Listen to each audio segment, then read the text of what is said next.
from previous minutes, let's say you did have a thing. You had a concern or question about something that we had brought up before. This would be the place for you to do it, right? Petitions and delegations, maybe we might invite somebody in to give us an update. It could be a developer, or maybe it's Colwood or somebody in a neighboring municipality that wants to say, hey, this is what we're doing. Put the bike lines on the same side of the road or whatever, that we might want to take into consideration. So reports, and I think this brings us down. Leanne, do you have anything for reports, or it just goes down there? Okay, so correspondence, we have 3 emails and a letter that were received. I think they start on the pages indicated. So first starts, I think, on page 6, and they finish up on the 14th.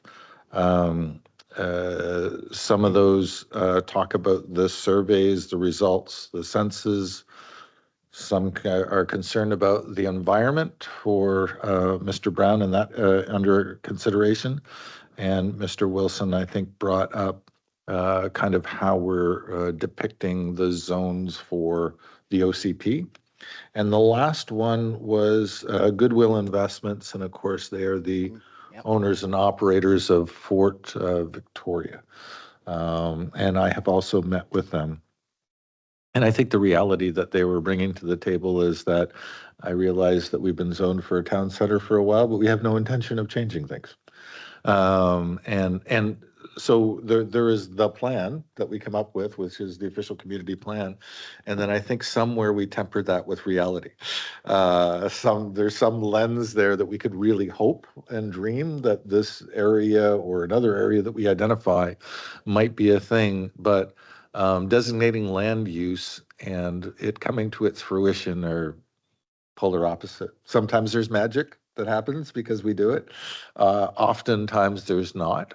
So we got to kind of take that into consideration as well, because we're not greenfield anymore, like where there's not an open piece of land without something else already on it or some use in view. Well, now would be the time if anybody wanted to bring up any of the issues that were addressed in the emails that they wanted to dig into or explore anymore.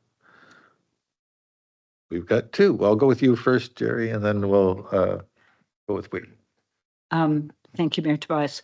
In looking at Mr. Plasterer's letter, my take is that, and perhaps, Leanne is reading differently, that there is some acceptance of the notion of that a part of that property being a town center, which is the first time, that we've heard that from this particular property owner.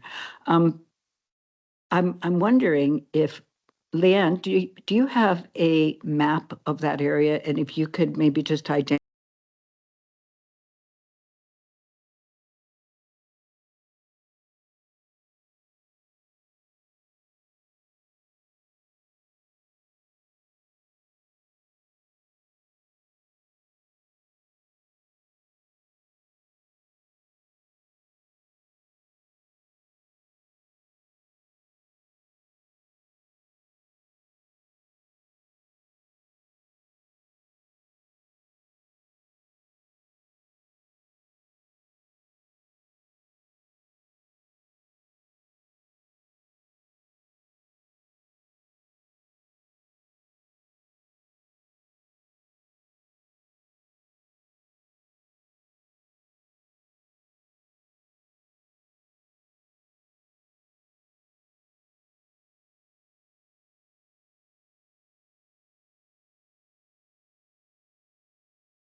homes. They do have wheels, but it has served as kind of an affordable part of View Royal for quite some time. And the many members of the family have really committed to the clientele that they serve there, long-term ish residents. So the intent to change that over would take all of them kind of agreeing to it, which seemed like there was no appetite for whatsoever. They seem to be quite content. And many of those family members live in View Royal to this day. So it's just good information to bring in when we come up with our final plan and what that looks like for considerations. Any other questions or comments folks wanted to make about the correspondence? Judy. I was just going to say that that area is really well maintained and really well run. I mean, we did a lot of camping and that years earlier, and we've seen some really poorly run RV or whatever you want to call it. And that place seems really well run, and it is providing housing for a lot of people, I think. Yeah, affordable housing. Yeah. So. Thank you, Judy. And it's funny, as we discussed a little bit about the diversity of clientele that work there, it's like a broad spectrum, including members of the Legislative Assembly that travel from up north, that instead of getting a condo or whatever downtown, they bring their RV and kind of that's where they hang out for the time when legislature is in session. So with that, can I get someone to move that we received the correspondence A to D? Aaron's going to be first. Received. Thanks, Aaron. Seconder, please. I second it. Seconded. All those in favor? Any opposed? Seeing none opposed, motion carries. And then I believe it's over to you for a series of reports, Nan. Thank you, Chair. I just have a couple of housekeeping things just I want to mention before I get started. One is, Mr. Brown, do you mind putting your camera on? I think you can hear us now in the chambers.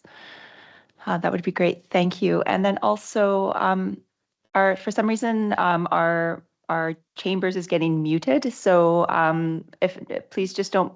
Members of the public, please don't play with the microphones, just because the chambers is getting accidentally muted.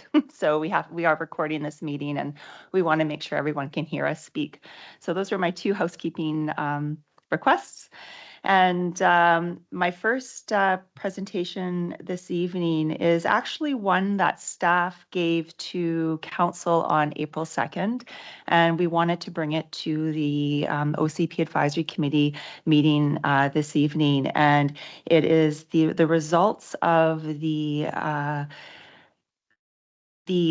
workshop that we held at the Business Mixer in early March. And I am just going to be pulling up the presentation here. Just bear with me for 1 second because I am multitasking tonight.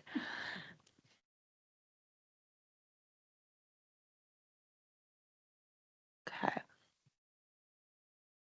See here.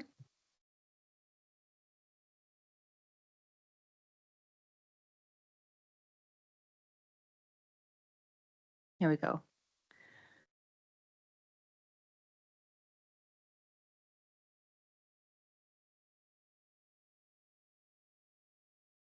Great.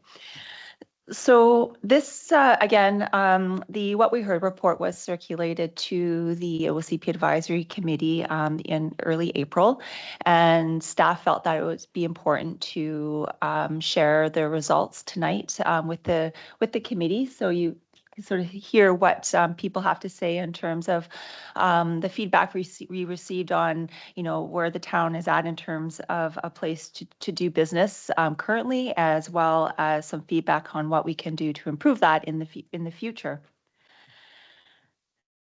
On March 6th, 2025, the town held a business mixer in partnership with the West Shore Chamber of Commerce. And this is actually an annual event that we do. And this year we wrapped it into our OCP engagement process and organized a workshop with our business community to gather feedback on business growth and development in the town. 30 local business owners and employees attended this workshop, and we had a very fruitful discussions throughout the evening. And there were 3 questions that were asked, and attendees broke into groups and were given 15 minutes to discuss each question and then report back to the group. So what I'm going to do is share the responses and the key themes that we heard from the participants at this workshop. The first question that we asked is, what is View Royal doing well that helps the growth of our business? And the top 4 themes for how View Royal is helping businesses grow are more growth equals more business opportunities, holding the business mixer like we did to help business owners meet, talk, and network with other business owners. Town staff, council, and community are supportive of local businesses, and people felt that our business license process is easy. So it's easy to submit your application and pay online.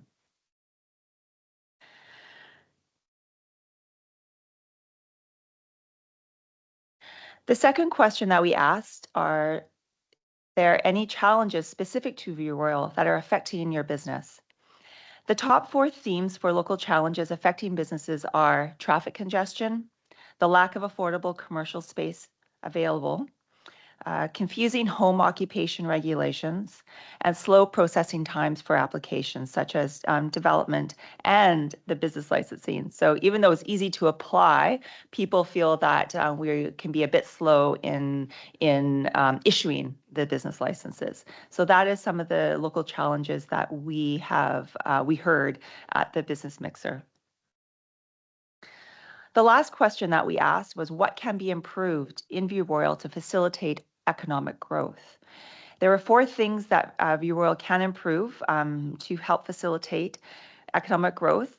And these are permitting more mixed-use development, so commercial and residential, improve transportation connections throughout View Royal, provide more parking for customers and clients, and have a community space for public events. So these were the conversations that we had at this meeting, at this workshop, really helped staff in terms of things to think about as we are drafting policy and as we start thinking about sort of the different land use designations, as well as the economic development section of our OCP, which we will be reviewing in phase 2 of the OCP update. However, it was an important time to have this workshop and to ask these questions now and to receive this feedback now, because this is going to inform the next stages of our OCP review and update. So this isn't I don't have anything else to report on. It's a very short and sweet presentation, but I'm happy to answer any questions. Thank you. Anybody have any questions or thoughts, Saren? Can you elaborate on the improved transportation connections? Were those for vehicles or bikes or buses? What we heard is a combination of all of the above. So looking at transit, looking at our bicycle infrastructure, as well as looking at how vehicles move through our community. It's, as we know, we heard a lot of folks talk about how View Royal is struggling with a lot of traffic congestion during peak hours, and especially through our neighborhoods and things like that. So that was a point of discussion. Also, getting around. So there was a particular member in my group that brought up, he's in the trades, and for him to get from point A to point B, and it can sometimes take quite a bit of time just during certain times of day, just because of the amount of congestion along our along our corridors and things like that. Any other reflections, comments, questions? Nada. And I'm sure this will tie in. So what's the next step for that, Leanne? That would be my question. So we gathered some data. We had a good opportunity to talk to some business owners. We've harnessed some data. What are we going to do with that? Yeah, so as I mentioned, it's going to help inform policy moving forward. Some of the comments that we did receive, such as business community expressed a desire to see more mixed use development. So obviously that is a land use concept. So that filters into our discussion on land use designations. Some of the comments that were received will help formulate policy on when we're working on our economic development section of our OCP. Also, when we're it also feeds into like our transportation section too. I mean, what we're hearing is that looking at improving our different modes of transportation and looking at mode share shifts and things like that. So that will also feed into the transportation section of our OCP. So it's a lot of important information that will help as we draft our OCP. Thanks, Leanne. I'll just make the comment, something that council struggles with quite a bit, and that's balancing. Obviously, somebody mentioned Eagle Creek, and it's in a fairly good position, close to the highway. You don't have to go through many communities to get to your kind of destination. But there are areas of town that have, let's say, a daycare, and they're deep into a neighborhood. With them, there's generated a lots of concerns about, believe it or not, mothers speeding to drop off kids and fathers too. But it's that extra traffic, extra speed in smaller communities that are really having an effect. So as we think about these things, and I'm personally supportive of mixed use in the right place, because it's not just a grocery store or a restaurant. It's a daycare, it's a doctor's office, a dentist office. And I think in order to have a full community, you need some of those things here. Not saying we need everything in View Royal, but some of those things, especially with a growing population, helps. Thanks, Leanne. That brings us to the next survey.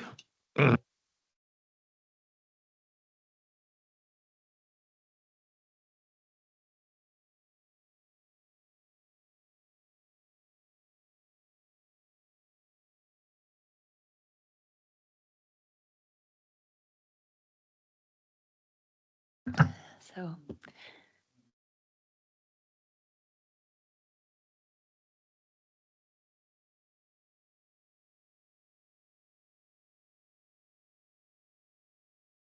Right. So the second presentation that I'm going to share is one on the What We Heard report that was developed following the Vision and Guiding Principles survey. So the committee may recall that our first committee meeting in January, this committee reviewed a draft visioning and guiding principles survey. And this survey was launched in February and ran until early March. And following the results, staff prepared a What We Heard report. Again, this presentation was given to council on April 2nd, and staff and I did circulate the report to the committee as well in early April, just to give the committee an opportunity to review it. And so I'm just going to go through this presentation to give you some Coles notes of that report.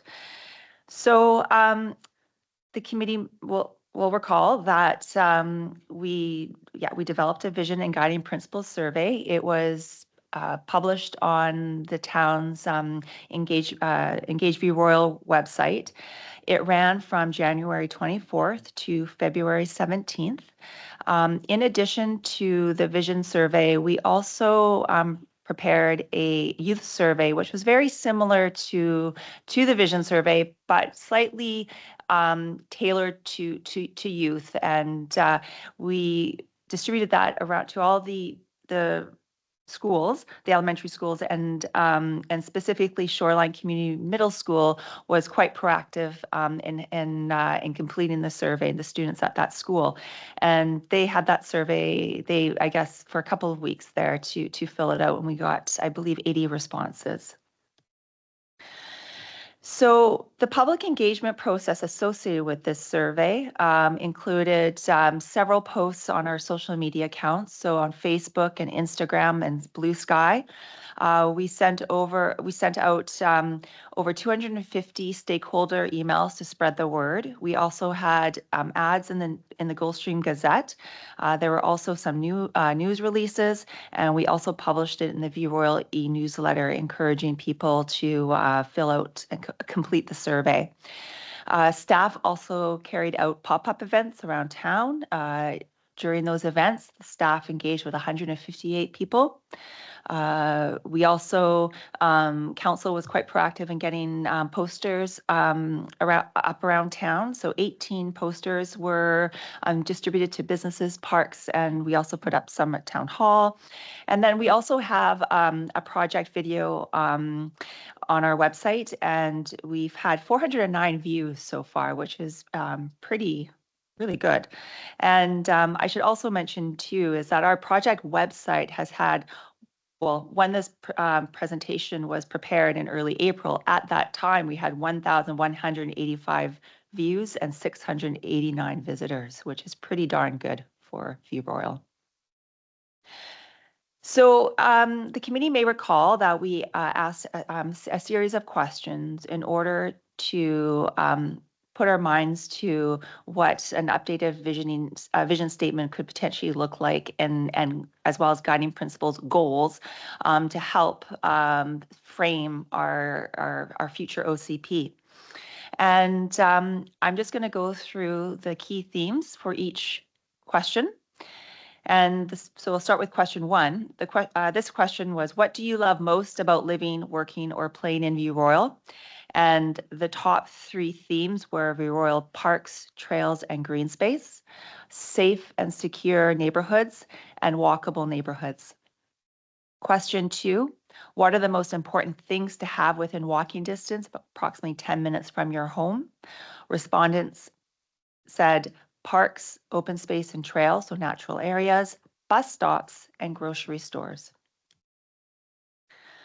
The third question, what are the most important aspects of ensuring that View Royal is a great place to live, work, and play in the next 20 years? Preserving and or expanding View Royal parks, trails, and green space, preserving and protecting View Royal's natural environment, and walkable neighborhoods. Question 4, what is missing in our community? Commercial services, a town center, and recreational centers and areas. Question 5, what is the biggest challenge View Royal will face between now and 2050? So the first one is traffic congestion, and that came up quite a bit. Growth management and housing needs. Question 6, use a single sentence to describe how View Royal in 20 years from now. What does your future View Royal look like? So the top theme was walkable, bikeable community. Second, commercial services, economic development, and diverse and affordable housing. Question 7, if you could change one thing about your neighborhood or View Royal, what would you change? Transportation infrastructure, sidewalks, traffic congestion. We had a question where respondents had the option to place pins on a map. I'll just quickly show you the map. I'll go back to it. So to place pins on areas that respondents would like to preserve, enhance, or change. We received a lot of responses on this, and the What We Heard report has the verbatim responses. However, there were definitely some key themes in this response. And so we received 186 pins for areas, places that people wish to preserve. We received 185 pins on areas to enhance and 100 pins on things to change. And so I'm just going to set the bullets here, list here is of some of these, the cluster of pins that we saw. So the first one is people would like to see Thetis Lake Regional Park preserved, and I don't think the CRD has any plans to get rid of this to Thetis Lake Regional Park. So I think we can, that will stay. Portage Park preserve, View Royal Park preserve. And then the next four are related to transportation. So intersection at the Island Highway and Helmkin Road, so enhance and change. Intersection at Watkins Way and Helmkin Road, enhance or change. Helmkin Road Bridge over Trans-Canada Highway, enhance, change. And then the intersection at Island Highway and Admirals Road, enhance or change. So very park and transportation focused. So again, here's the map showing all the pins that we received. It was very well answered. So at the end of each survey, we are collecting information on demographics. It is it's voluntary, it's not required, it's anonymous. It's just to get an idea of perhaps there's some areas perhaps where we need to engage more, or where are some of the gaps. And so it is really helpful. These are standard questions that are provided in many surveys, and there's a lot of best practices on how to ask these types of questions. And so in terms of getting an idea of who answered the visioning survey, 88% of the respondents live in the town of View Royal. The three neighborhoods with the highest percentage of respondents are the Harbour, 23% Harbour, 22% Helmkin, and 14% Hospital. 65% of respondents live in single detached houses. 83% of respondents own the home they live in. 31% of respondents were between the ages of 35 to 44 years old. 26% of the respondents have moved here within the last 5 years. And 52% of the respondents learned about the survey via social media or the town's website. So now I will go through the results of the youth survey. So as I said, the survey was had slightly different questions, but coming from the same intent. So the first question is, tell us about your favorite place in View Royal. 11 respondents said home. 8 said Shoreline Community Middle School, and 8 said Portage Park. Question 2, can you think of something that might be missing to make View Royal better? 11 respondents said shopping, 9 respondents said restaurants, and then 9 respondents said parks. Question 3, imagine in 20 years you are the mayor of View Royal. What are some things you would change? 9 said housing, 9 respondents said parks, and 7 said restaurants. Question 4, what type of housing should we have more of in View Royal? 43% said single family homes and 21% housing co-ops. In terms of demographics, 61% of the respondents live in View Royal, 24% of the respondents live in the Craigflower neighborhood, and 19% of the respondents in the Helmkin neighborhood. And then 62% of the respondents live in single family homes.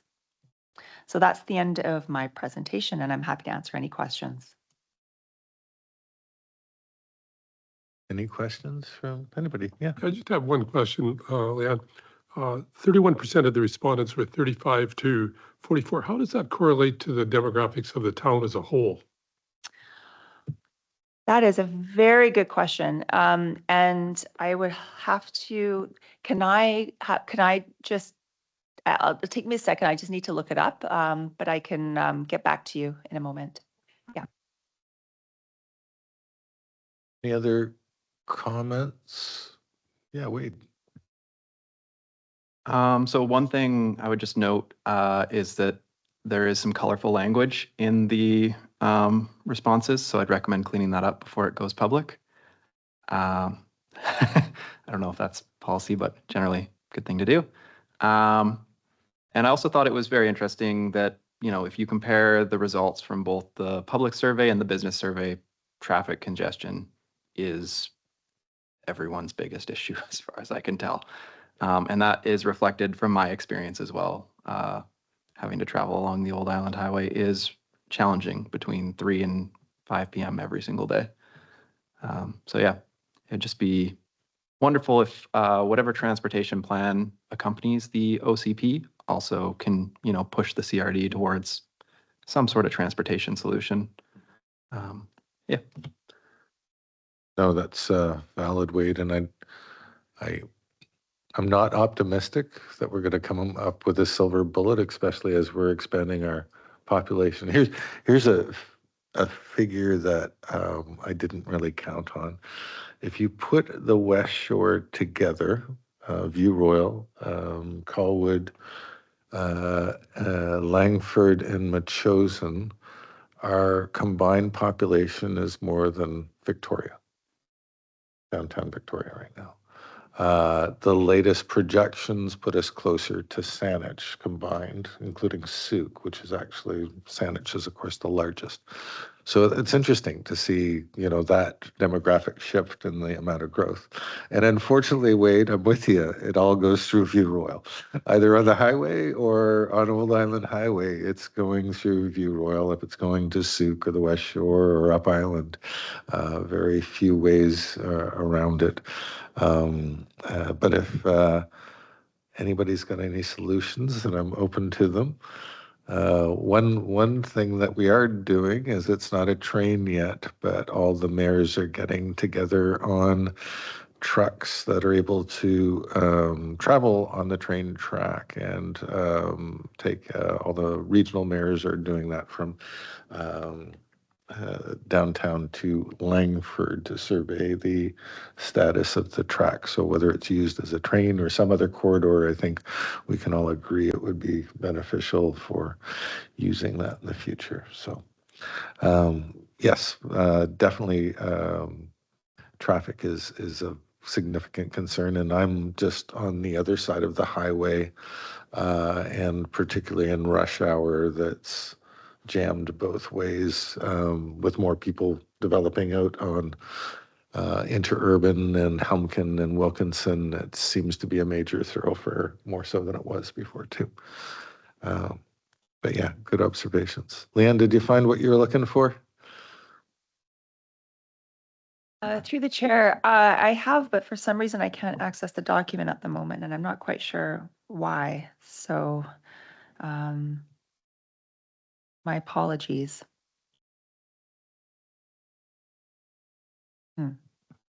Leanne, I don't think it's that important. The reason I asked the question was, I live in Highland Road, up on that neck way up there.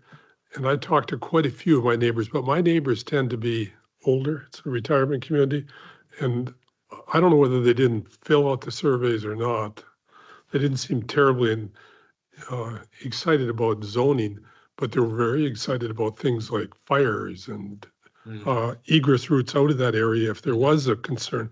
And I'm not seeing that in the result and the survey results. So I'm not sure that that they bothered doing the surveys, and I have no way of knowing. I do have an answer thanks to AI. So with the 2021 census, the average age of residents in View Royal is 43.8 years, while the median age is 44.8 years. Indicates mature population, significant portion of residents in older age brackets, specifically approximately 20.8% of the population is over 65. An additional 14.7 are between 55 and 64 years. Judy. I wondered if, because you made the presentations at the school, if that filtered back to the parents of those students and they filled out the, yeah. Absolutely. And that's actually a really good point, Judy, is one of the questions was, how did you hear about the survey? And we had a huge response from my kids' school. So yes, that was yeah, so we've actually have done quite a bit of, we'll be doing some more engagement with the schools and doing some pop-ups and things because we found that to be very successful. I've got a question for the committee, and that is, Leanne listed kind of the engagement strategies that she had tried, everything from the Gazette to social media posting, website postings. Can anybody think of anything else? You don't have to come up with it right now, but if you do, just let Leanne know that this might be another venue. And Leanne, you were probably pleasantly surprised when most of the people indicated for parents, but that is a good way to get out to people that that it's available.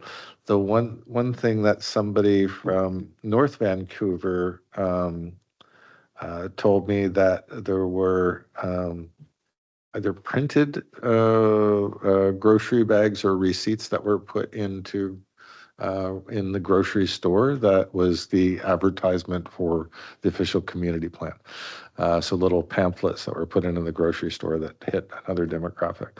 So I don't think it's not one thing that hits everybody. It's probably a lot of little things. So if you're thinking of things that might be a good opportunity, then please let Leanne know, because she's always looking to be creative on getting the message out there and getting some input in. It's hard to get people to pay attention because they're busy. Thanks, Leanne. Any other questions at all or comments about the survey? Wade, did we answer yours fully aside from traffic that I unfortunately we're at a loss for? But if you come up with some suggestions about how to, even if it is a bit of a plan, like better use of the corridor or whatever, those things are really invited as well. I think the one thing that I know is happening that, you know, it'd be great if all the regional mayors got on board for is the province has been doing surveys to try to figure out the best route for an LRT to the West Shore, and that would obviously be very beneficial in the long run. I think the population is, yeah, if we think about the growth that is happening on the West Shore and the fact that almost everybody works between there and the other side of us, and there's only 2 routes, as you clearly noted, that's it's only going to get worse over time, and that's a scary thought. No, true, Wade. Then that's, I think the last I talked to the base commander, that's 6,000 people just going to the base each day, back and forth. And most of them, of course, are on the West Shore that are commuting in. Jerry. Yeah, just a point that I believe the province has given to the end of this year for a decision on the corridor. And I think if we encourage people to perhaps write your MLA, write the premier, and have your neighbors do this, stressing the need for keeping the corridor. Otherwise, we have it now, but we risk losing it forever once they make their decision.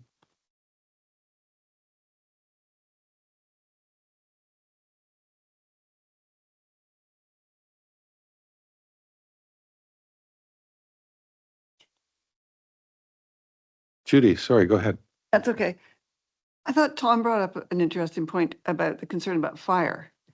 And I did not see that in any of the comments, but I live on the other side of the highway, and it seems like the fire station's a long way from the hospital neighborhood.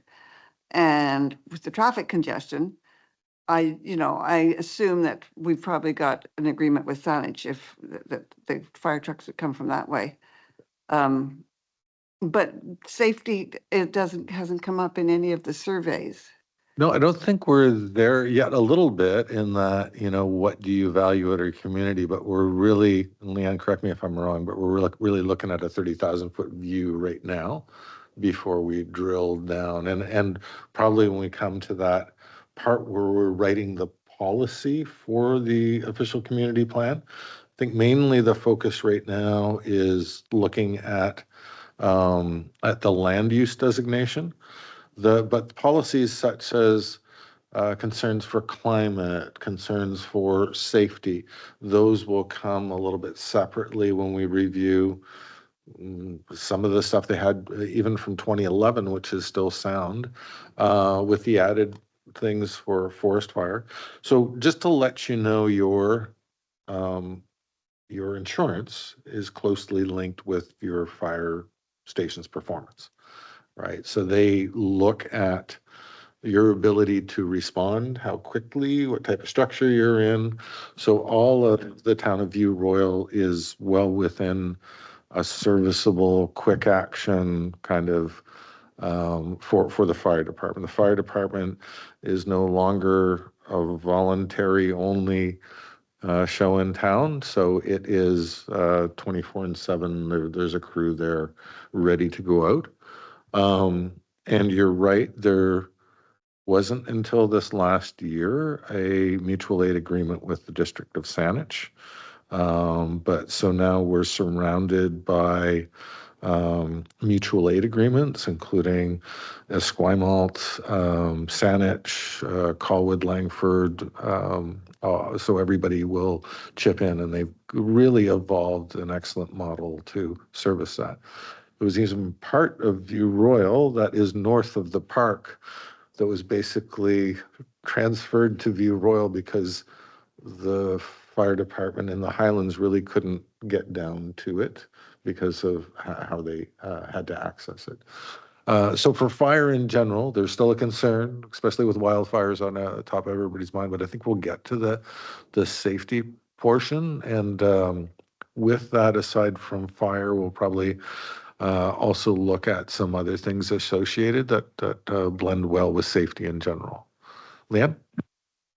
Yeah, and just to build on that as well, that in the visioning survey results, we actually did get a few responses on some of the challenges that we will be facing in the future about sort of wildfires and how can we fireproof our buildings, and especially within interface wildfire areas. And so that did come up. So I'm wondering, Tom, if perhaps your neighbors did fill out the visioning survey, because that did come up a few times in the results. So that's good. It's good that we're hearing that, because it's on people's minds as well. If they did, they would have also talked about homeless camping in the park. Okay. And then also just to add, so as part of phase 3 of the OCP review and update, we will be looking at our development permit areas. And one of those areas will be establishing a new interface fire hazard development permit area.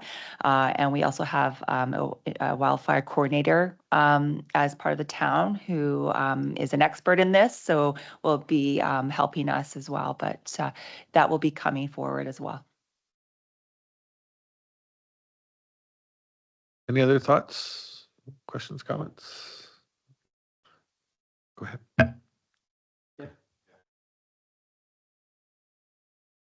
Oh, sorry, Nathan. Go ahead. I just want to say the point on safe neighborhoods, I would absolutely agree with. As I'm sure both of you know, I live over on Kingham, more on the east side. And I mean, it could be 9 p.m. on a Saturday night, and it's very, very easy for my brother and I to walk over to Eagle Creek and get Timmy's and walk back. And we're never really worried about it, and neither are our parents. So that's really good to see in the community feedback. That's great feedback, Nathan. Thank you.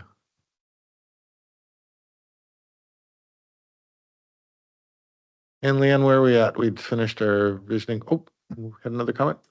Sorry. Sorry, just to revert back to the traffic congestion, do we have any stats on how many non-View Royal residents are kind of clogging up the Island Highway during those hours? And just kind of a second question, is there a possible way maybe to almost receive compensation from municipalities that are utilizing our roads that I would imagine our taxes pay for? Those are good questions. The first question is, I would love to know how many people are traveling through our community from the West Shore to a variety of different employment hubs within the region. I mean, ideally, it would be great to get all those people onto the Trans-Canada Highway, right? And not clog up our corridors. But unfortunately, I don't have that information. I can, what I can do is I can reach out to our Director of Engineering to find out if there have been any studies or any surveys on that. I think it might be hard information to get. But I could find out to see if there has been any studies on that. And then secondly, like in terms of like toll booths on our roads. I'm not actually sure how you'd go about collecting money. I mean, I have a business right on the Island Highway, so I'm not about, closing Yeah. off to everybody, because that wouldn't be good for Yeah. my biased opinion here, but yeah, I'm just not really sure how you'd go about it. I would imagine that much traffic causes a lot of wear on the roads, and it's Mhm. probably quite expensive for View Royal to maintain that. So I don't know how you'd collect money. Maybe you could just, I don't know, chat with the municipality. I have no idea. They do give us grants, like if we wanted to do something and probably justify it, so some of our major infrastructure would fall under grant, but I'm pretty sure that View Royal owns the portion of Old Island Highway that runs through View Royal now, as opposed to as if you get out past, let's say, Langford on the way to Souk. I think the provincial government has a responsibility to maintain that. So it's all View Royal all the time for maintaining it, drainage, snow clearing within the borders of View Royal. I know long before I was mayor, there was lots of people upset. Everybody was seeing the construction out in front of Town Hall here where they put in the rain gardens and they're beautiful, hoping that they would twin the lanes out all the way, and whether that would actually make a difference or not, I'm not certain, because I think you just put more lanes on after a while. So the CRD has put up a regional transformation service that passed this year. It's starting next year, and that's to look in more holistically.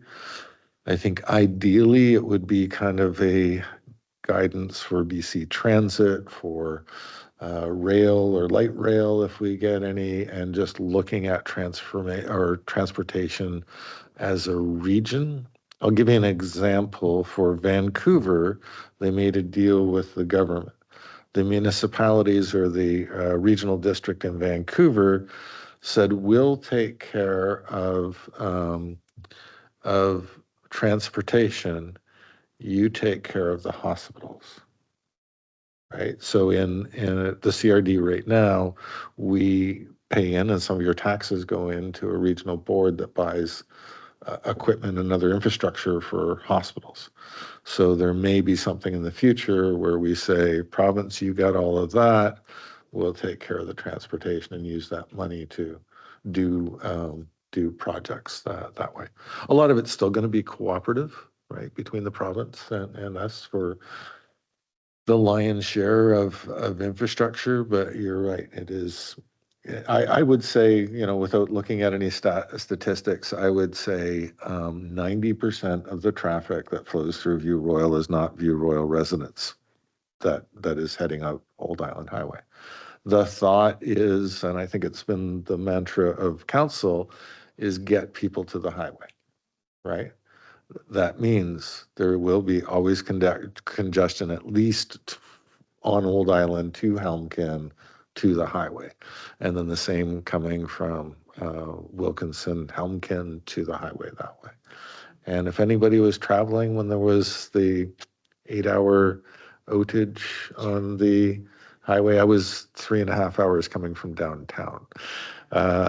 So it makes you understand how much of a flow is actually going on there if it's stopping us, like in our tracks, basically, and really stopping business, because a trade worker can't get to work. If you own a business in View Royal, nobody's coming in unless it's supper time and you've got a restaurant and people can walk there. It's going to be hard. So I don't know if there's a direct answer to that, but my concern is not only what we've got right now. If we project the growth that the West Shore is actually going through right now, it is not going to get better. I wish I had an answer, but I don't. And Leanne, does that bring us down to community growth survey? Is that where we're at? Yes, we are now on item C, which is the community growth survey. So again, I just need to pull up the presentation.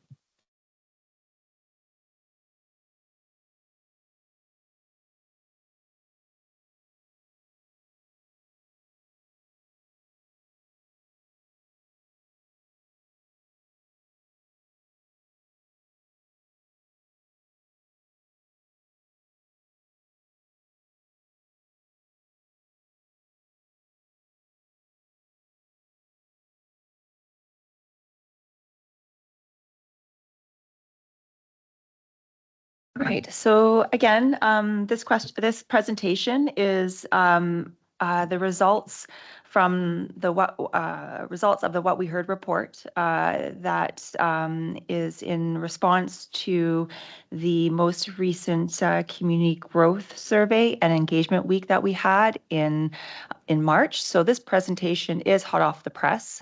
Staff will be giving it to council next week. And so we're excited to share this with the committee this evening.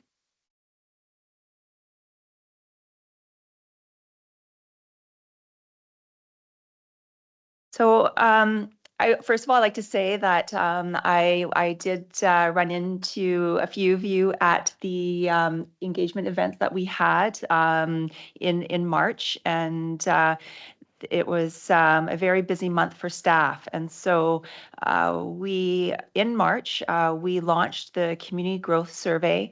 And again, we had a question on our social map. And this growth survey was open from March 7th to April 4th. What we ended up doing is originally we were going to close the survey at the end of March, but we decided to give it another week just because we felt that we weren't reaching the survey responses that we wanted to get, and I'm glad we did, because in the end we ended up getting 178 responses, which is actually really high for View Royal. As similar to the visioning survey, the growth survey was available on our project webpage. To complement the survey, we had a couple of open houses as well as some in-person and virtual workshops. And so at the open houses, we had a variety of poster boards that complemented some of the survey questions. So we were getting feedback on our poster boards through interactive poster boards as well as our survey. And so we had an open house on March 8th at the Victoria Scottish Community Centre. That was a Saturday. And then on March 12th, we had an evening open house at Town Hall. We also had some workshops. The first workshop took place on, that should read, not March 8th, I believe was a Friday. So on March 9th, we had the open house and the an in-person workshop. And at this workshop, the participants broke up into groups. They had to answer 3 questions, it was very interactive with maps. People were putting comments on Post-it notes, putting dots on the map, writing with Sharpies. Got a lot of really good feedback from the participants. And then the group reported back to the whole group. And then we also conducted the same workshop virtually. We did have some people attend both the in-person and the virtual. So that was nice. And we received some valuable feedback. So again, the public engagement process took place from March 7th to April 4th. There were during this month, there were 930 views, 563 visitors, and 234 contributions. Again, we posted on our social media accounts on Facebook, Instagram, and Blue Sky. You can see the results from that on the screen. We also published in our View Royal e-newsletter. We also sent out, again, approximately 250 emails to a variety of stakeholders and community groups. We had 4 news releases on the public engagement process to get the word out. We had a couple of pop-ups. This time around, we didn't engage with as many people. We didn't have as many touch points with the pop-ups. Only 16 people this time around. We also had ads in the Goldstream Gazette. And they also published a couple, just some public service announcements in the news releases in the Goldstream Gazette as well for us. So that was nice. And then again, there were posters were put up around town. So now what I'm going to do is I'm going to go through each of the questions and share the results with you. So the first question is to facilitate growth over the next 20 years, would you support expansion of our existing neighborhood center to provide additional higher density residential and mixed use development in these areas? And so we received yes, I support expansion of the hospital neighborhood center. So 78 respondents supported the expansion of the hospital area. 70% of respondents supported the expansion of Atkins neighborhood center. 62% of the Lakeside Village neighborhood center. And I think it's important to note here is that the Lakeside Village neighborhood center is pretty much built up and around there. So we probably wouldn't see much change in there anyways. And then the 59% of respondents supported expansion of the Burnside Corner neighborhood center. So question 3, to facilitate future growth over the next 20 years, would you support expansion of our existing community corridors to support transit use and transit-oriented development? So 83% of respondents supported expansion of the Western Gateway Community Corridor. 82% of respondents supported the expansion of the Eastern Gateway Community Corridor. And I should also say, I should also note too, I mean, there were some, there are respondents who don't support as well, but I'm just acknowledging that there seems to be overwhelmingly support for expansion. So I'm just touching on that. 76% of respondents supported the expansion of the Northern Gateway Community Corridor, and then 61% of the Helmkin Harbor Community Corridor. And 35% said, no, I do not support expansion for the Helmkin Harbor Community Corridor. So question 5 is addressing the question around, do you support the concept of developing a town center, a compact, high-density, transit-oriented development area that would include a mix of residential, commercial, civic, and cultural uses, including mixed-use buildings up to 4 stories, to provide a centralized activity hub for the town? And so the question is, do you still support the development of a town center in View Royal? And 63% of respondents stated that they do support the development of a town center. Question 6. So obviously there's been a lot of discussion around this group and within the community as well around the development of a town center at the Fort Victoria RV Park site location. And what we heard was that 52% of the respondents support the Fort Victoria RV location for a future town center. Is less than the number, the support for a town center in general, but there still seems to be some over 50% of people do support it at the RV park, which is interesting. The next, I'm just going to go here. Yes. Okay. So the next 2 questions are a mapping question, and respondents had an opportunity to put pins on where they felt that a town center would be appropriate. So the first question, question 7, is if you do not support the existing proposed location of the town center at Fort Victoria RV Park, do you have an alternative location that would be better suited for a town center? And so the themes, so this map here just shows some of the pink dots show the alternative locations for a town center. So what we're seeing is, there's a cluster of pink dots around Helmkin and Island Highway. There's also a cluster of pink dots around the Helmkin Watkis Way intersection. So that would be Eagle View. These are areas that are have already seen development. And we're also seeing a few dots along the Western Gateway corridor. So that is between Parsons Bridge and the Colwood border. And there also appears to be a few dots along Admiral's Road, so Admiral's Walk area too. So again, these are areas that have, are established with some commercial and perhaps some higher density residential development already.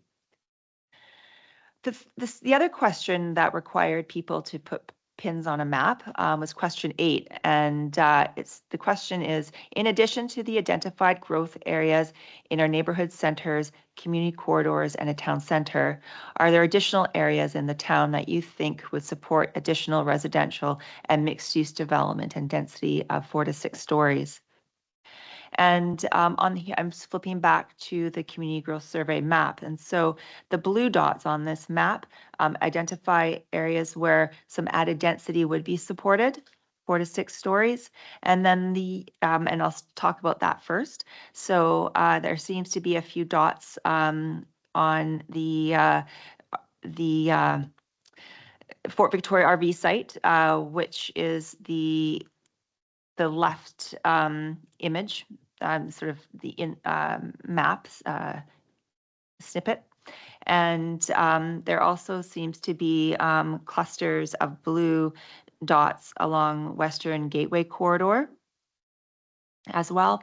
And we're also seeing some blue dots around Watkis Way and Helmkin. But predominantly, we're seeing some blue dots along Island Highway between Helmkin and the Fort Victoria RV site, and then along Western Gateway. And then lastly, where the orange dots identify where no density is supported, and there seems to be several orange dots along Island Highway as well, around the Helmkin Island Highway area, extending west towards the RV parks. So there are a lot of dots on this map. They are color coded. I definitely encourage you to have a look at that.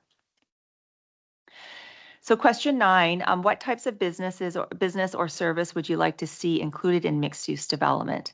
So the top 3 responses are 87% of respondents would like to see restaurants or cafes in mixed use developments. 82% of respondents would like to see health services, so professional offices like doctors' offices, clinics, labs. And then 64% of respondents would like to see a grocery store. So I think, a grocery store, more of a corner store, those types of, but an opportunity to have access to food closer to where people live. And then question 10, how should the town's Western Gateway community corridor develop in the future? Again, the committee may recall that the Western Gateway community corridor is considered a special planning area as part of this OCP update process. It is identified in the town's strategic plan as an area to look at. And the top 3 responses are 51% of respondents said commercial and light industrial uses with some residential. So what that means is that there's still a real focus on the employment lands, economic development. But in order to support that, there seems to be some support for some residential uses along Island Highway. Along Island Highway along the Western Gateway corridor. 18% of respondents said just commercial and light industrial uses, so no residential. And then only 10% of respondents said residential only. So again, there seems to be strong support for, predominantly commercial light industrial uses with some residential. Leanne, can we just define the Western Community Gateway? And I think if we're talking the same language, it would go up to just past the casino that View Royal owns, and then I think Enterprise car rental on the other side. And how are we defining that down to the intersection of Old Island and Trans-Canada Highway? Is that how far we were down for the Western Gateway, or? The Western Gateway begins at 6 Mile Road and extends to the Colwood borders. Yeah. And I'm just going to say is that this is the first time we've presented this presentation. And so I am writing down some notes in terms of how we can improve it for the council meeting next week. And one thing we're going to do is add a couple of maps in here so we can easily visualize what we're talking about. Okay, so question 11 is please complete the table below indicating your support to increase the height of buildings within the town's existing neighborhood centers. And so there appears to be, okay, so we've broken this down into more than 10 stories, up to 10 stories, up to 6 stories. I do not support increase in height, or I'm not sure other. So what I'll do is I'm just going to highlight more than 10 stories, up to 10 stories, up to 6 stories, and I do not support. So for the hospital neighborhood center, 35% of respondents said they support more than 10 stories. 29% of respondents said up to 10 stories. 18% of respondents said up to 6 stories, and 16% of respondents said I do not support an increase in height. For the Atkins Neighborhood Center, 18% of respondents said more than 10 stories, 29% of respondents said up to 6 stories, up to 10 stories, as well as up to 6 stories, and then 20% said I do not support an increase in height beyond, which currently supports up to 4 stories. The Burnside Corner Neighborhood Center, 16% of respondents said more than 10 stories, 20% of respondents said up to 10 stories, and 28% of respondents said up to 6 stories, and then 26% of respondents said I do not support an increase in height. And then for the Lakeside Village Neighborhood Center, again, this area is fairly built out, but 14% of respondents said more than 10 stories, 19% of respondents said up to 10 stories, 35% of respondents said up to 6 stories, and then 20% of respondents says I do not support an increase in height. The same question was asked for the town's existing community corridors in our community growth framework in the 2011 OCP, and along the Eastern and Gateway community corridors. So that is along Admirals Road, Admirals Walk area, and 22% of respondents said more than 10 stories, 24% of respondents said up to 6 stories, and then 31% of respondents said up to 6 stories, and 19% of respondents said I do not support an increase in height. For the Northern Gateway Community Corridor, so that is along Helmkin Road near Eagle Creek, and 21% of respondents said more than 10 stories, 25% of respondents said up to 10 stories, 27% of respondents said up to 6 stories, and 20% of respondents said I do not support an increase in height, which is no more than 4 stories in the current OCP. The Western Gateway Community Corridor said 21% of respondents said more than 10 stories, 33% of respondents said up to 10 stories, and 24% of respondents said up to 6 stories, and then 17% said I do not support an increase in height. And then lastly, along the Helmkin Harbor Community Corridor, 13% of respondents said more than 10 stories, 14% of respondents said up to 10 stories, and then 34% of respondents said up to 6 stories, and then 32% of respondents said I do not support an increase in height. And so the current OCP land use designations, it varies, but it's between 4 to 6 stories, depending where you are along the corridor. And question 15, the last question, the town would like to know what factors may influence your decision in permitting taller buildings. Please provide a short explanation or bullet points to detail what other factors may influence your decision to support an increase in the maximum building height. And then in there was some examples like factors that you may think about are the building's proximity to transportation, access to on-site or off-site green space, and amenities, environmental sustainability, or inclusion of affordable and below market housing. So the top 5 factors that we heard are 33% is building and site design, 29% is density, So likely the height of sort of how the buildings land on the site and the number of units. 23% of building character, height transition, 16% affordable housing, and 14% proximity to transportation. And that is the end of the presentation. And so it is just, this presentation is for information purposes because staff is just presenting on the results of the survey, and it's just a motion to receive. Great. Any questions or comments? Go ahead. I just have a comment or a question. It just seems that overwhelmingly this would indicate that there's strong support for growth. Yet just a few minutes ago, we heard about the big concern about congestion. How can you have one without the other? It seems like there's a conflict in answers, in responses here. Maybe Yeah, I can address that. So I think there seems to be a strong support for focusing growth in the community in order to meet our housing need and projected housing need along our corridors and our centers, which is currently what our 2011 OCP speaks to. Again, a lot of the traffic congestion is during peak hours, so people that are traveling to and from work into other, out to the West Shore.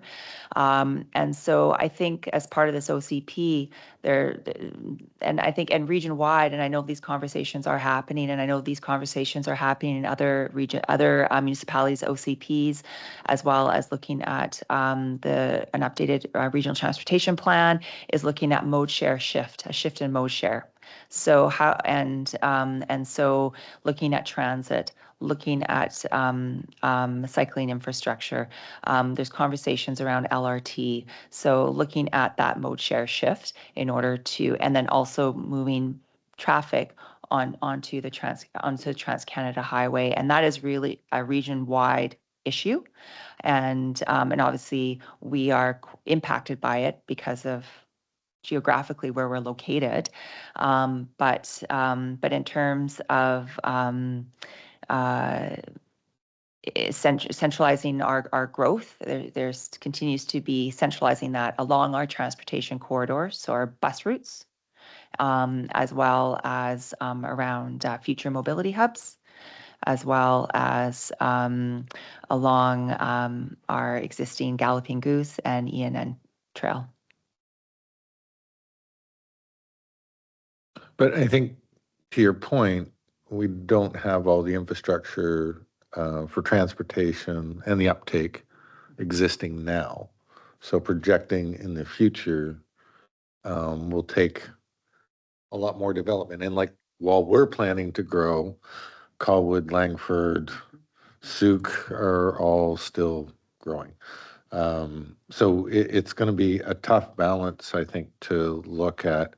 And we don't have any control in some respects. We put out land use, we put out height restrictions and whatnot. Whether somebody bites and develops that is something that, if the interest rates are great and things seem to be able to turn a profit, then it happens. Other times something could be zoned as a town center for 15 years for the RV park that never materialized because there was not a willingness to really sell it. And other things to do with land assembly as well. Like, can you get enough land to build the sizable thing that you want to do? So by designating our land use, it doesn't necessarily say it's going to get built. There's ample examples about why not. But your point is well taken, is like, how can we accommodate for more growth without seeing an increase in infrastructure and capability? So those are all things that are OCP worthy for balance, right? just ask one question.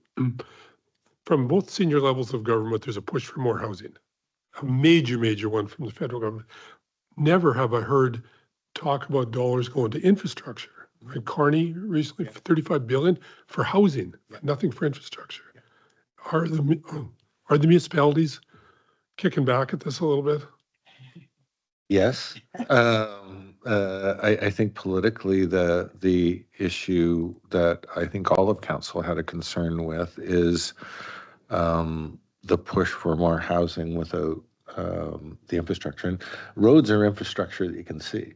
Less sexy is the water, the sewage, the drainage that is even to run a sidewalk down a block is millions of dollars, right? So you're right, there hasn't been that to keep up the place. And I don't think David or Ravi would be wrong, but provincial government's broke. They're absolutely broke. They're going to be broke for decades. So there's not going to be any extra tens of millions of dollars for infrastructure that is coming in. I mean, they're in rough shape with the deficit that they're trying to service. The federal government, on the other hand, yeah, I think there is room for that. UBCM, the Union of British Columbia Municipalities, is the funnel for a lot of the grants and funding that we received. Some of it is from the province as well. It's not that that's been cut out of the opportunity, but that pool of money hasn't increased either, right? So that is basically to service kind of what you had. So in light of that, then it becomes the town's infrastructure problem to deal with and pay for. So the UBCM had a mantra that lasted decades, and that was growth pays for growth. So if you want to come in and build something big, you're going to contribute to the infrastructure that supports that, because the current residents should not pay for your profit. Right. That has changed dramatically in the past couple of years. So now with the changes to the housing legislation, then unfortunately residents have to pay a greater share of the infrastructure to support larger developments. I wish that wasn't the case. And if you've got solutions, I'm all ears.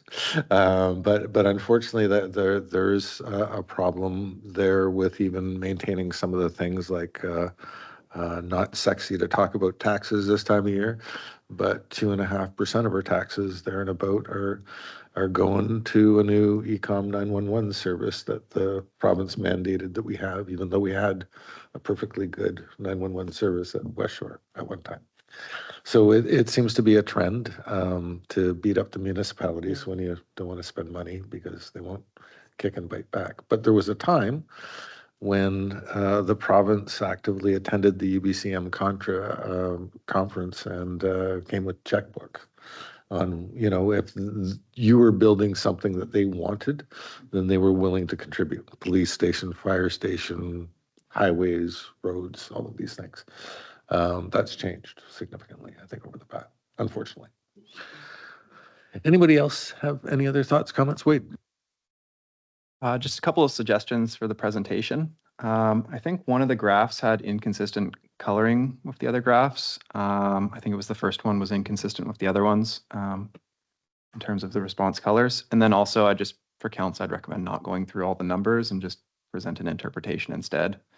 I don't think it was needed, like they're visually very clear. And then in terms of the conversation happening, one thing I'd be curious about is if there's been any discussion as part of the broader CRD transportation approach, if it would also include arterial roads. So I don't see why there wouldn't be a reason that an arterial, like the old Island Highway and the Island Highway west of it, would not be a regional road as opposed to a municipal road.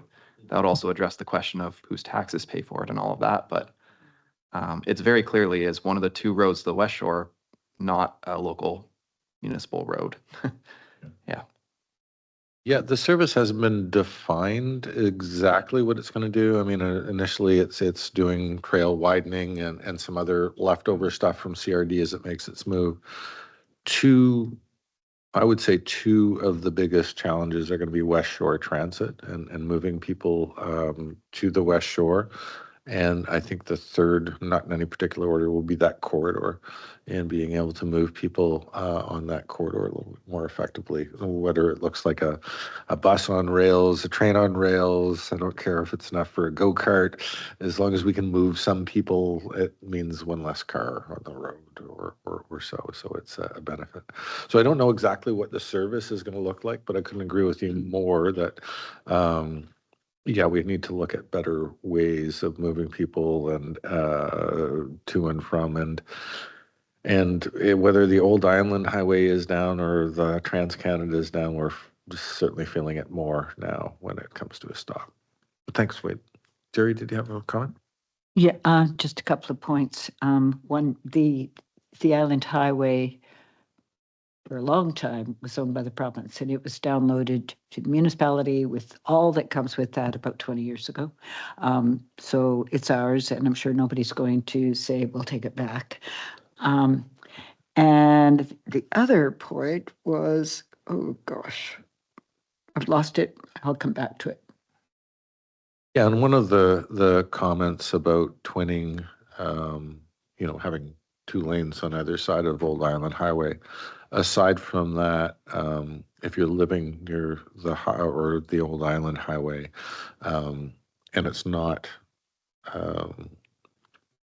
rush hour, speeding is an issue, even with, having cops there and speed checks, and even as it's a single lane and fairly curvy and all kinds of other design factors like having the rain garden there. If that was doubled, we're going to see a lot more accidents, probably cars on pedestrians as well as cars on cars. So that becomes a concern as well.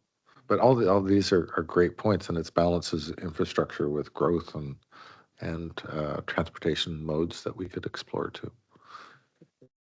Another? Just, well, I this wasn't the point I was Yeah. going to make, but just a small item. Bill 44 and 47 in identifying where we could and should have 10 stories. The hospital area as an Yes. example of a transportation hub. We can build 10 stories or more, No, 10 10 stories with no but parking. no parking. Yeah. So there's no expectation that you have, if you have a car, it's not going to be the place for you. So I think that's perhaps one of their ways of saying, we get that there'll be, infrastructure challenges, so just don't have cars. I just want to say, the legislation, you don't have to provide residential parking, but developers, if they want to provide parking, they can provide parking. So it's not like you can't provide parking. It's just, it's optional. Yeah. Okay, so just a quick question. So can they incorporate like car share into it? Or is that something that has to be in the OCP plan when they do develop something that's 10 stories? Those would be great policies to have. Absolutely. Yeah. Yeah. Oh, for sure. And I think, those are the types of policies that we would encourage to have in place to ensure when those lands come in for rezoning that we are making sure that, we have transportation demand management measures in place, such as car share and bike parking, bus passes, the whole gamut. I don't think we've been successful, even though we've asked a couple of times yet, and I hope it changes, but we've been wanting to get car shares out in some of our larger developments, and so far there hasn't been a huge uptake for it in View Royal, and hopefully that changes. Yeah, I can speak to that. So, staff have reached out to Moto Car Share a couple times, and there's not the demand. There has to be a demand for it, and they just don't have the population for it. Great. What's our next item, Leanne? So item number 4 is our engagement overview for our upcoming engagement at the and starting in mid-May. and into early June. And what we're going to be doing is we will be engaging on the draft vision statement and goals, which I'll be sharing with you all as the last item on the agenda, as well as engaging on some land use scenarios that have been prepared in response to, and land use designations in response to the input that we received from the community, from council, from the OCP Advisory Committee, from staff, and so that all that information collected has been taken into consideration in drafting these land use scenarios. And so the second phase of engagement will be on that. And so Kelsey, our communications engagement coordinator, is going to present on our upcoming engagement for the committee, so you sort of know where we're going. And I'm happy to answer questions at the end of it. So Kelsey, take it away. Awesome. Thanks, Leanne. Hopefully everybody can hear me okay. I think there's a presentation that hopefully Leanne is getting up on the screen.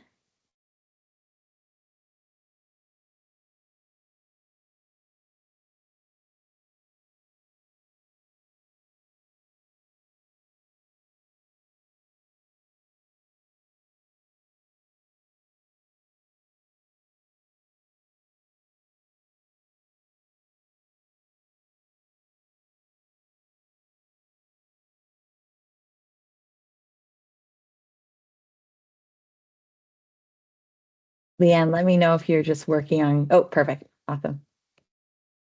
So you can probably advance to the next slide there. Great, awesome. So as Leanne mentioned, I'm here to present about our upcoming engagement. This is the third round of engagement that we're doing as part of phase 1 of the OCP review and update. So it will run from May the 16th until June the 8th. And it's going to focus on presenting the draft land use scenarios and designations, and gathering feedback on those items, as well as sharing our draft vision and goals and collecting feedback. So this feedback will be used to directly inform the 50% draft, so the land use designations that are going into the draft, updating them from the input, and then also confirming that the vision and goals align with people's values and needs. You can advance to the next slide, Leanne. So some of the engagement tactics and tools that we're going to be using are shown on the screen. So we're going to be doing that online survey that I mentioned from the 16th until June the 8th. So it will run for the entire engagement period. We'll be also hosting 3 in-person open houses, as well as some pop-up events. Another engagement opportunity that's not shown on here, but it is a concept that the project team is just working out right now, is doing an online webinar. So essentially during that event, people would receive a presentation explaining the draft land use scenarios and designations, and having an opportunity to ask feedback, or to, sorry, not provide feedback, to ask questions. So we think this would be a really good primer for people that are planning to take the survey, but might not attend the in-person open houses. This format will also allow us to record and post it onto the website for people that would want to view it in the future prior to taking that survey. Leanne, you can advance the slide one more. So just more details on that land use survey. So again, it's running from the 16th into the 8th, and it's going to focus on sharing those land use scenarios, gathering feedback, and then confirming that we got it right with the vision and goals. You can advance one more. So as I mentioned, we're doing 3 open houses. So we try to kind of spread out the events into different neighborhoods within the town. So the first will be on May the 27th in the evening at Eagle View Elementary. The second will be on Sunday, June 1st, Strawberry Vale Community Center, kind of late morning, early afternoon. And the final one will be on June the 4th at Town Hall in the evening. And then you can advance one more. For the pop-ups, we have yet to confirm the locations, the dates and times for all that. We'll kind of do that closer to the launch. But some of the locations that we visited in the past, we'll probably visit again, like Eagle Creek Village, Admiral's Walk, some of the local parks, and again, the local schools as well, which we've had good success with. And then the final slide just talks about some of our outreach and promotions. So we'll continue to be active on social media, using our monthly e-newsletter, posting on what's happening, which is also kind of a news release for us. And then doing updates on Engage View Royal for those who have subscribed, putting more posters up within the community, and then again, sending out stakeholder emails. So we're really trying both online and kind of in the community outreach methods. And I believe that is the end of the presentation on our upcoming engagement. Happy to answer any questions. Thanks, Kelsey. Do we have those maps available tonight? I can answer that question.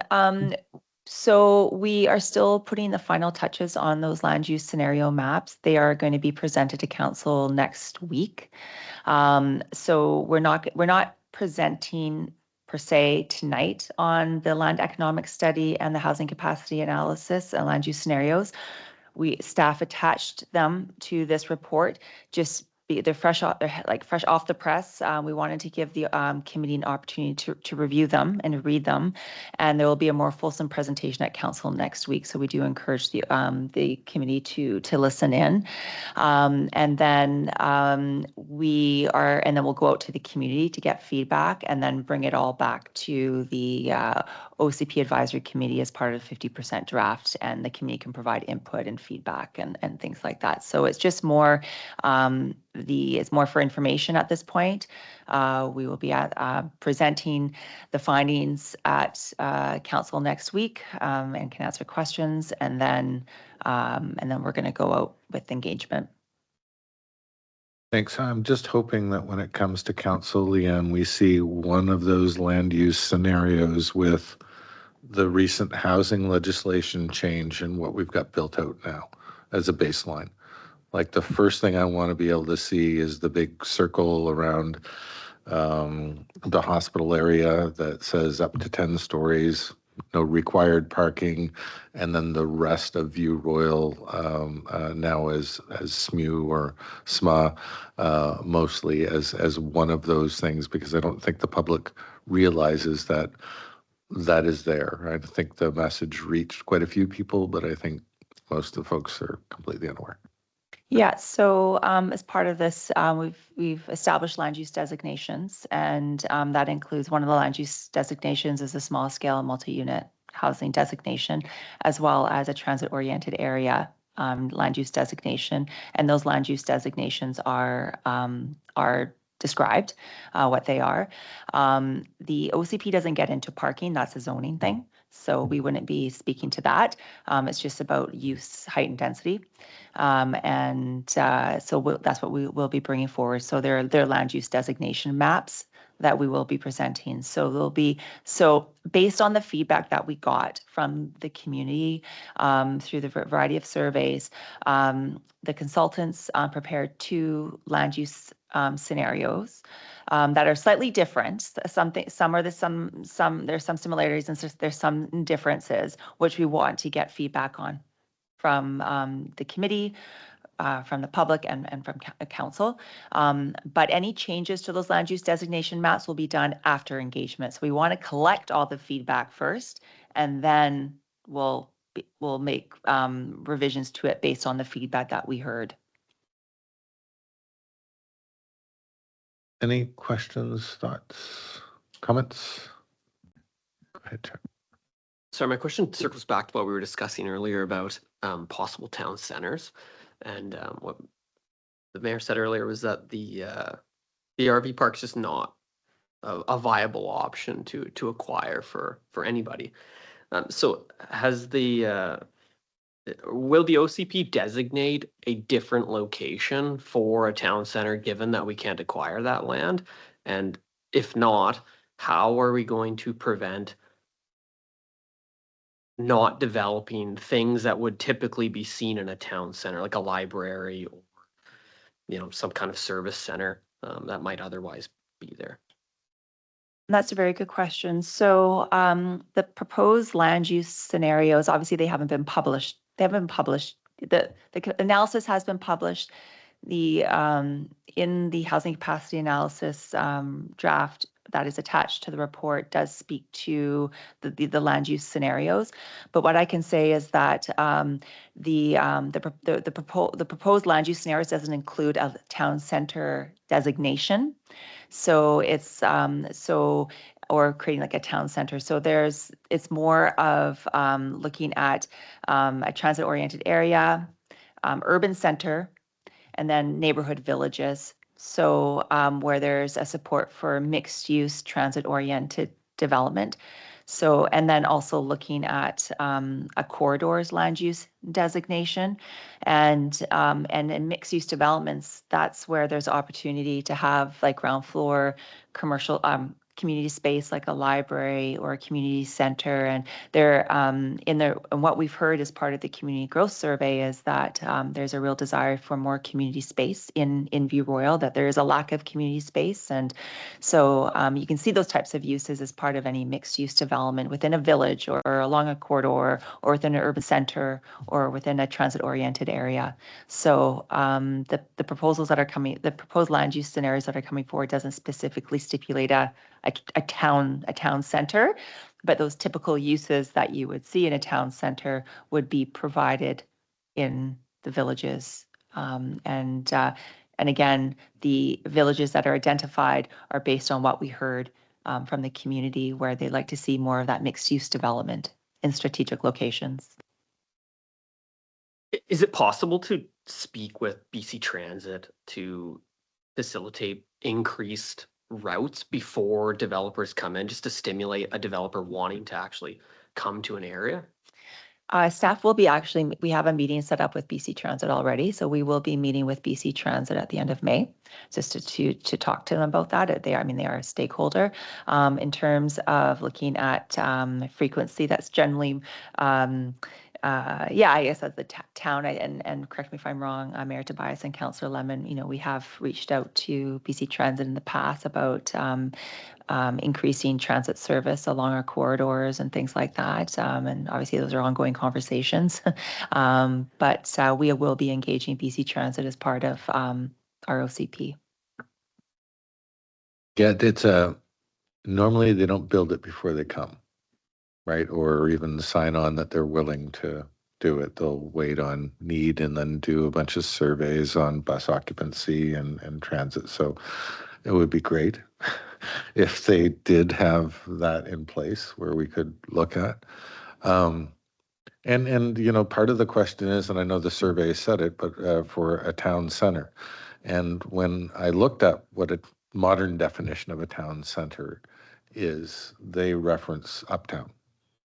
Right, that's the normal urban planning. That is a sizable town center.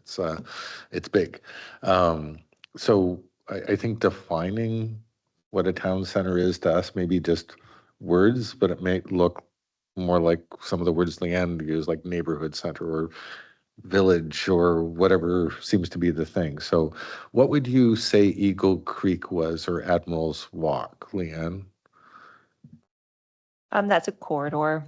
That's along our corridor, Helmkamp. That's in our current OCP. It's a commercial mixed-use development along a corridor. But what would you call that? Would you call that a community or a neighborhood center? Because it's something more than a corridor to the people that go there, right? It's, Yeah, but so a corridor and center, there's, I think that the differences between the two is that the corridor is often where you see the transit-oriented uses, and so we have transit along Helmkin Avenue, and so that's partially why it's considered a corridor versus a center.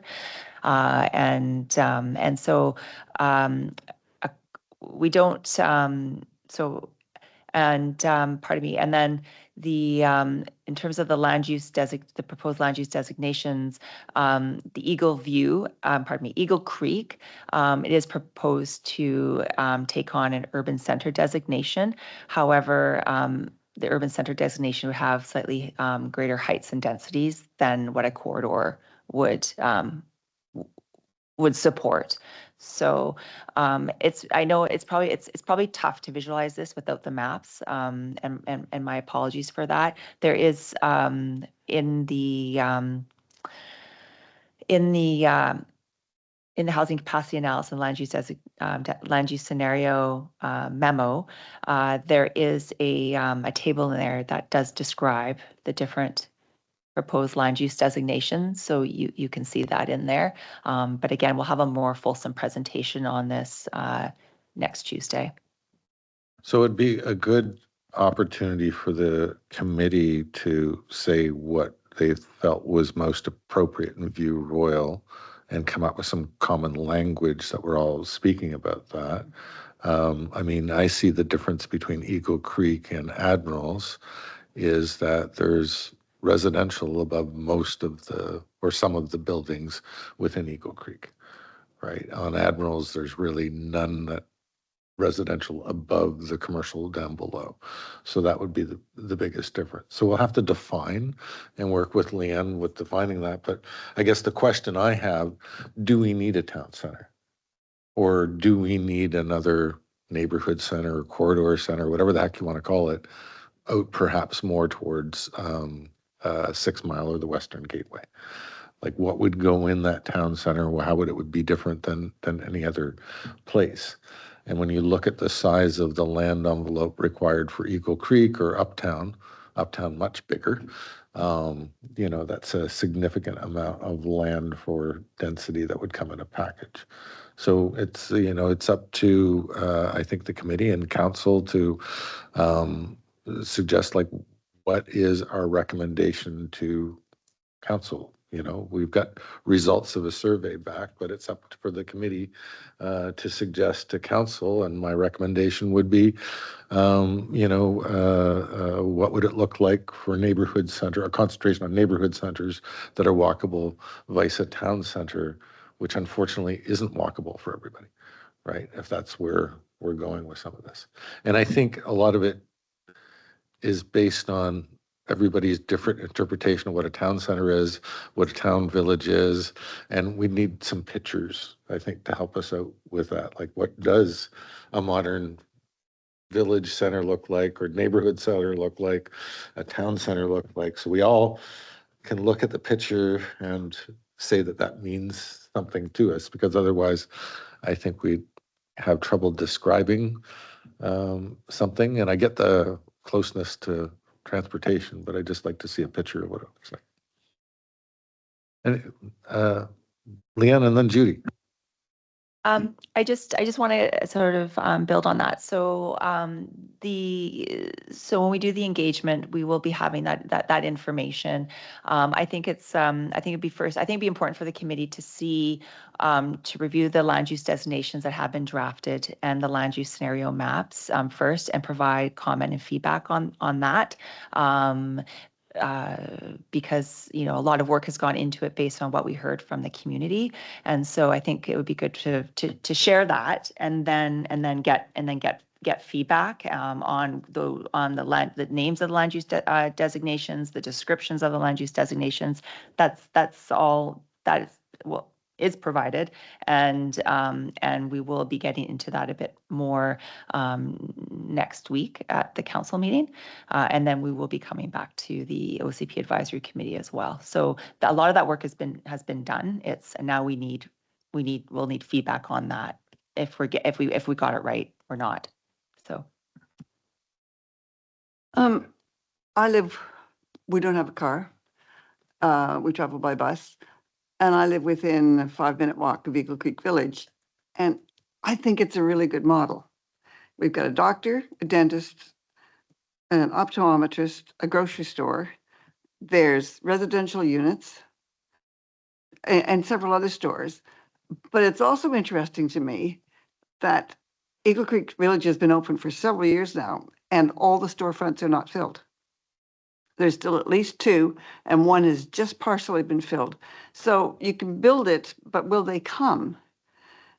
And I don't know whether it's the price of the rent or what, but I do think the model for a neighborhood is really good. And we happen to be on 4 bus routes. So that's why we moved there. It's just a nice model and it's worked well. Now, another point I want to say is that, so we've got all these apartment buildings coming up around there, but they're not getting filled. I walked around, not last Sunday, but the Sunday before, all kinds of open houses. I checked the website. They're still offering like a month free rent and a transit pass. So they're not being overwhelmed by people coming. And that also leads to the whole traffic thing on Helmken and Wartkus Way. When they're filled, it's going to be insane. And I think you mentioned once that that's built on a dead end road. And so there's certainly got to be concerns about emergency exits there. But just my point was that I think Eagle Creek Village is a nice little model. Be nice to have 2 or 3 like that. And then one more thing, and then I'll stop, is we kind of have a community hall in the Scottish Cultural Centre. Is it booked up a lot?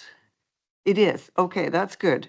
Yeah, because that is, that's for a small community like View Royal is. We do have a community hall, which we didn't have until a few years ago. So we are making inroads in the right direction. There's always been 2 community halls. One is the one down here. It's very small, was a house, the View Royal Community Center, and then the other one is Strawberry Vale. But you're right, a fit for purpose, modern kind of hall that is, yeah. It's beautiful. And I guess the other thing, I look at that map and I think everything is on the edge. Yeah, we've got, Admiral's Walk over here and Eagle Creek up there, and they're on the edge. I mean, you're almost in Saanich, you're almost into Esquimalt. It's funny, the town center thing makes sense to have something in the middle, but I can't see it happening. Right. It's yeah. And by center, you mean kind of and there should be a grocery store going into the Helmken Old Island Highway. Yes. In the bottom of that. It's not going to solve everybody's problem. But it's a start. Yeah. But it's a start there for sure. No, thanks for that, Judy. I appreciate that. Anybody else with comment, thoughts, feedback? Maybe I'll try to be real brief because I know we're getting. Are there sacred cows that cannot be discussed here? I mean, the big areas I see are places like the hospital, huge parking lot. If there was a parkade put in there, you'd free it up. And the schools. The schools in some areas, well, even in our region here, if you go to the Cordova Bay Elementary School, they've got a senior center attached to it. And it's very successful. And it provides a hall right in the middle of the important community, part of the community. Coming from Saskatchewan, I can name a number of towns that have incorporated libraries with schools, hospitals with town centers. If you can get into those, I'm not sure Island Health is going to be willing to discuss, but maybe it's worth talking to them to see whether or not there's some synergies can be realized by using some of the existing open, bigger spaces. No, there's no sacred cows, but I think there's some, and they're not really sharp edges. The school land is kind of governed by the school board. That does, and Island Health kind of still has to come to us for permission and permits and whatnot to build. But you're right, there is a whole lot of parking space there that could be vertical, but vertical parking is ghastly expensive. And so could that whole land use model around that area be better use? There's no question. But, you know, when a lot of people, less than a generation ago, how long has the hospital been there, since the 80s? 25 years, right? There was a farm across the street where Eagle Creek was, right? So and most of that run up around Watkis Way, the town doesn't own. Saanich actually owns even on this side. So we were hopefully going to put a sidewalk there, but we would be putting a sidewalk in Saanich in order to get a sidewalk from Erskine Lane across the hospital to, let's say, Eagle Creek, to make it easier. So, so there's some of that, but there's no sacred cows, but I don't think we can effectively plan for the school zoning. Because one of the things I've noticed they've done on schools, when they need a new school, then part of having the blessing of a bit of land there is to leave that school there so they don't build the new school and then rip down the old school if it needs to go or whatever. But it can certainly be a topic of conversation for sure. Anything else from anybody on anything? Okay, I think everybody's getting tired. So if there's nothing else, Leanne, we could terminate? No, we have one more thing. One more thing. Okay. Yeah, right. Thanks, Kelsey. Yep, thank you. Thank you, Kelsey. Yeah, so Thanks, lastly, everyone. I'm just going to pull it up.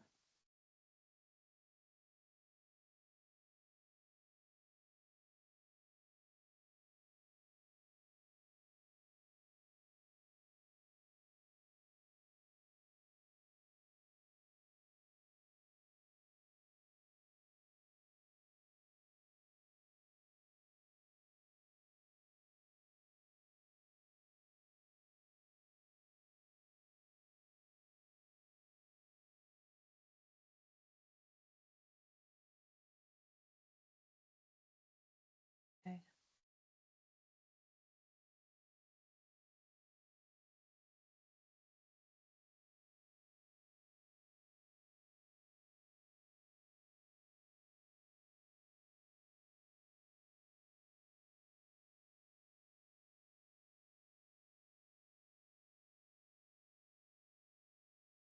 Great. So this is the last item on the agenda. And what I wanted to, again, this is sort of fresh, hot off the press as well, where we a draft OCP vision statement and goals have been prepared based on what we heard in the visioning survey, visioning and guiding principles survey, as well as feedback that we got from the community growth survey.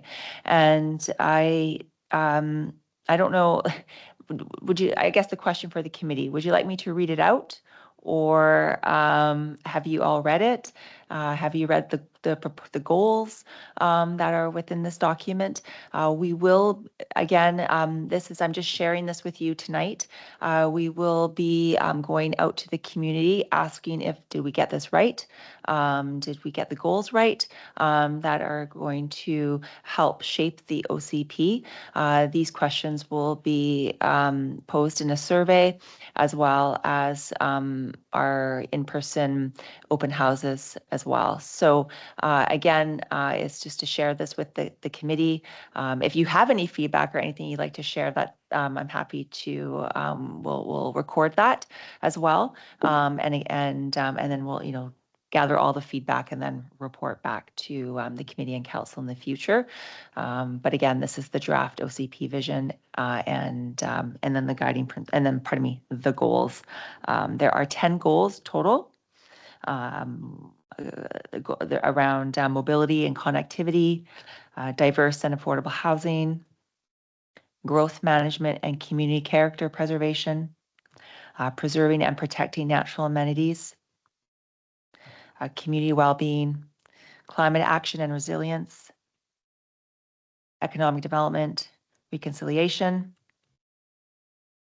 community input and governance, and regional partnerships. And these are not in any particular order. They're all important. And they are clear and concise.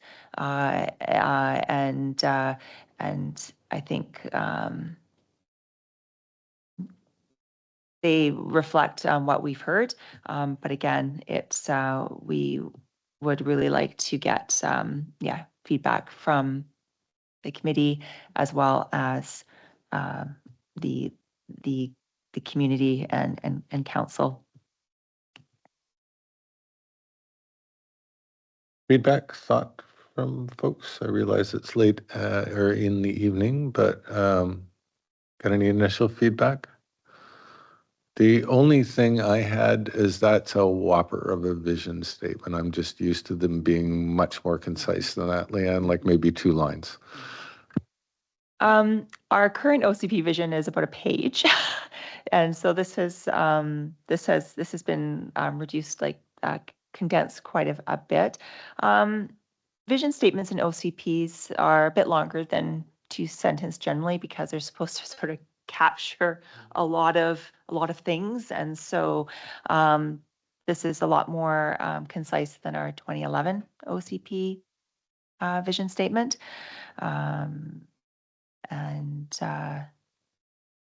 Yeah, I mean, it could be just the 2 lines that people remember and then, you know, some explanation down below it, but it needs to be a little bit catchier for me to be a vision or and transfer that into a mission statement. That's just my take on it. So if you're, and there's a lot of just words in there like walking, rolling, cycling, and easy driving. Is there a way we can condense that, like multimodal transportation, so we kind of get rid of, because who knows, there could be hovercraft in 50 years or whatever, hoping. Yeah, some other things like that we can kind of condense it, but just 2 that maybe are bolded, Leanne, that really pop out, like this is the vision, and then there's more words to back it up. Any other thoughts, suggestions, concerns? And Leanne, if somebody did have, you know, was up at 3 a.m. and wanted to send you an email about it, would that be okay for the committee to provide feedback as well? Yeah, that's fine. I just encourage you to copy the entire committee so that it's, and then I probably will include that correspondence as part of a future agenda, just so that, you know, that the public can see it as well. Yeah.